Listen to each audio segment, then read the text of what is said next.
মনে জিহাদ পাশা বুঝলো ফিরে গেছি কইল রে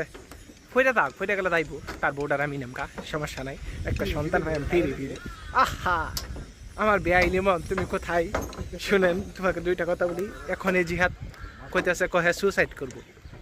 মাথা কইতে সুসাইড করলে তার বউয়ের কী দশা হইব সন্তানের কী দশা হইব আমি তো দৌড়িতে জানোই হেলু মেম্বার বাইসতে আমি তো দৌড়ে দিলুক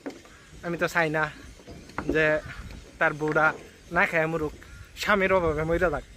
আমি আছি যতদিন হেলু মেম্বার বাইসতে বাচ্চা আছে কোনো সমস্যা নাই কোনো সমস্যা নাই আমি তার সন্তানের বউয়ের সকল দায়ভার নিব কোনো সমস্যা নেই আজ যদি আমিও না পারি আমার বুইরা হেলু চাষা আছে তারে দিতাম তো সমস্যা নাই হ্যাঁ আমার হুমায়ুন স্ট্রং আছে আমার চাষা কোনো সমস্যা নাই তুমি মরতে পারো নিঃসন্দেহে মরতে পারো কোনো সমস্যা নেই